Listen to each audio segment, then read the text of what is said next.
Hello students, कैसे हैं आप सब। उम्मीद करता हूं कि आप सब अच्छे होंगे। आज हम लोग पढ़ने वाले हैं एनपीओ के बारे में, नॉट फॉर प्रॉफिट ऑर्गेनाइजेशंस के बारे में। ये आपका पहला चैप्टर है क्लास 12th का अकाउंट्स का। और ये जो पूरा चैप्टर है बच्चों, ये 10 नंबर का आता है, 10 मार्क्स का। 1 नंबर का एक क्वेश्चन आएगा, 3 मार्क्स का एक क्वेश्चन आएगा और 6 मार्क्स का एक क्वेश्चन आएगा। तो टोटल मार्क्स जो है ये 10 मार्क्स है आउट ऑफ 80, यानी कि देखें तो इसका वेटेज हो जाता है 12.5%।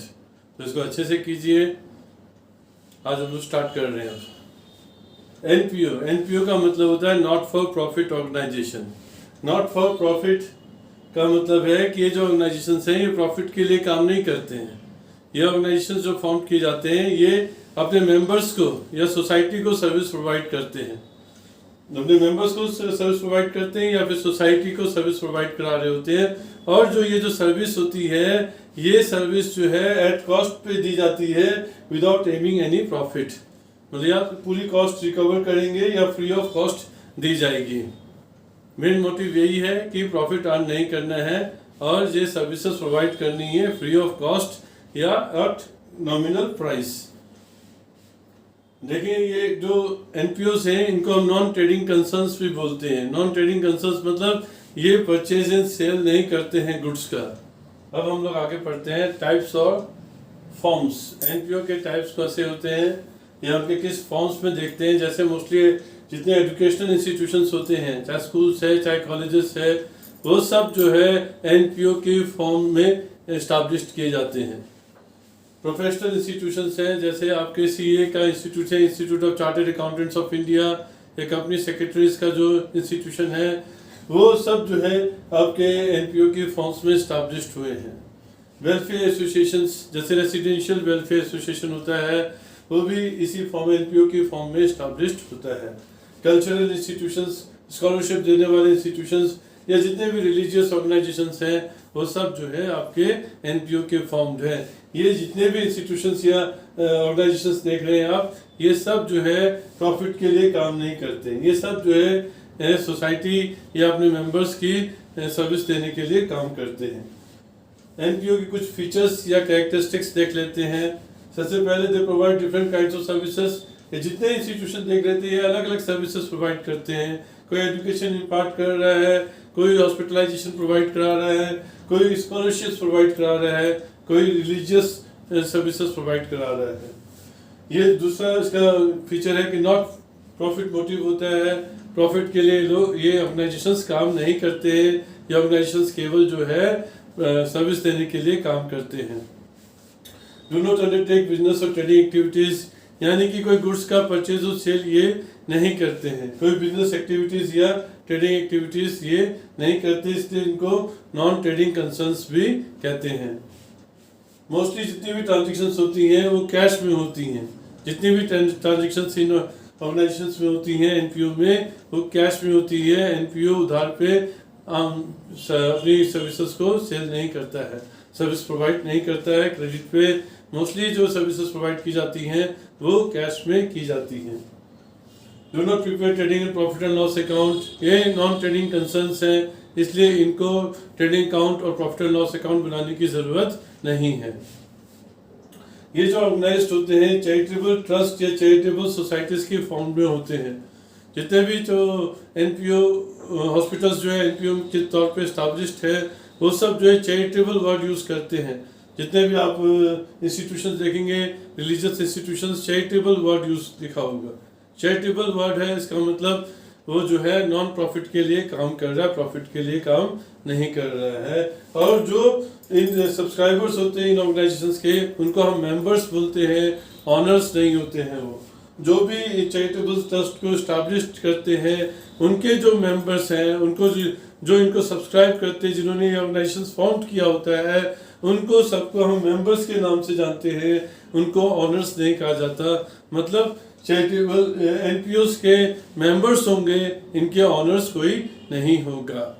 जो फीचर है बच्चों, 7th फीचर, इसका जो सोर्स ऑफ फंड होता है, पैसा कहाँ से आता है ये एनपीओस के पास।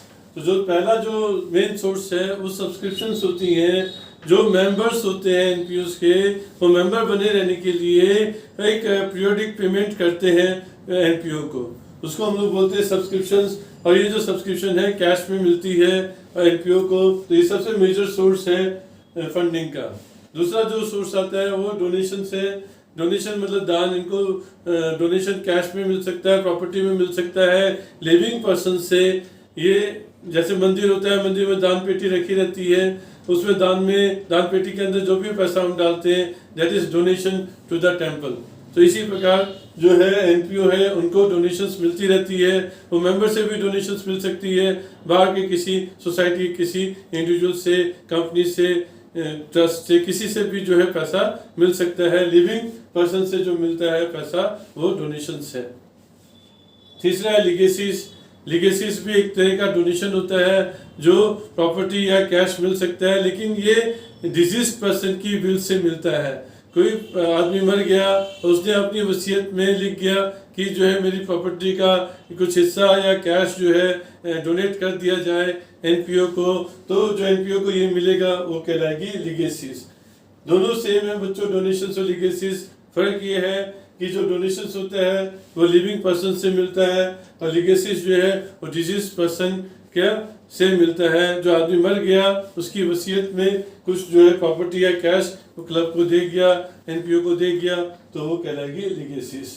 तो फोर्थ जो है गवर्नमेंट से सपोर्ट मिलता है एनपीओस को, गवर्नमेंट से भी फंडिंग मिलती है, उसको हम लोग बोलते हैं ग्रांट। गवर्नमेंट से जो ग्रांट मिलती है उसको हम लोग वो भी एक मेजर सोर्स है एनपीओ के लिए। फिफ्थ जो है एनपीओ के पास कुछ पैसा रहता है तो वो उसको इन्वेस्ट कर देते हैं, इन्वेस्टमेंट से जो इनकम मिलती है वो भी एक मेजर सोर्स रहता है एनपीओ के लिए। एट्थ फीचर देखेंगे तो जो कैपिटल होती है एनपीओ की, उसको हम कैपिटल के नाम से नहीं जानते, उसको हम लोग कर देते हैं कैपिटल फंड। वो कैपिटल फंड हो जाती है। और बाकी के जो कुछ स्पेसिफिक फंड्स होते हैं जहाँ का जो पैसा जो है स्पेसिफिक पर्पस के लिए मिला था तो उसके लिए एक फंड क्रिएट कर दिया जाता है।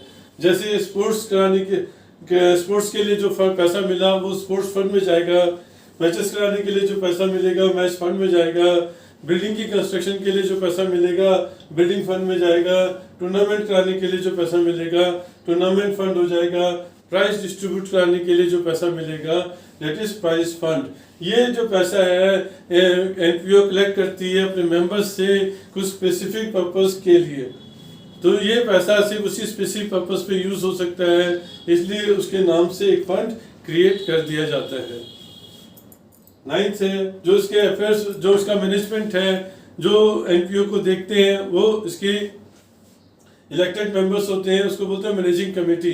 मैनेजिंग कमेटी के अंदर जितने भी मेंबर्स हैं वो सब इलेक्ट होते हैं मेंबर्स द्वारा, और ये जो मैनेजिंग कमेटी होती है वही एनपीओ के अफेयर्स को देखती है, मतलब एनपीओ को मैनेज करती है। जो सरप्लस होता है, सरप्लस मतलब अगर एनपीओ की इनकम ज़्यादा है, उसके एक्सपेंडिचर से इनकम ज़्यादा हो रही है एक्सपेंडिचर से, तो सरप्लस होगा, लेकिन ये सरप्लस जो है मेंबर्स में डिस्ट्रीब्यूट नहीं होगा, ये कैपिटल फंड में ऐड हो जाता है, मेंबर्स में डिस्ट्रीब्यूट नहीं होता है। कोई इंडिविजुअल या जॉइंट ओनरशिप नहीं होती है एसेट्स की। जितने भी एसेट्स होते हैं एनपीओ के पास उस सब की ओनरशिप जो है एनपीओ के पास ही रहती है, उसके मेंबर्स का उसके ऊपर कुछ भी क्लेम नहीं होता है, यानी कि कोई इंडिविजुअल उस एसेट्स पे क्लेम नहीं कर सकता या जॉइंट ओनरशिप भी नहीं हो सकती। जितने भी लोग काम करते हैं एनपीओ के अंदर वो सब जो है रेगुलर एम्प्लॉयज होने के बावजूद भी उनको हम जो बोलते हैं कि वो ऑनरेरी इन नेचर होती है पोस्ट। ऑनरेरी इन नेचर का मतलब है एक तरह से रेगुलर एम्प्लॉयज नहीं होती है, केवल जो है वो अपनी मर्जी से काम कर रहे हैं, उनको फुल सैलरी हम लोग देते नहीं, तो थोड़ा सा जो पैसा उनको देते हैं वो ऑनरेरी कहलाता है, ऑनरेरियम कहलाता है जो पैसा हम उनको देंगे। थैंक यू स्टूडेंट, ये हमारा एनपीओ का मीनिंग और उसके फीचर्स कंप्लीट होते हैं। Thank you.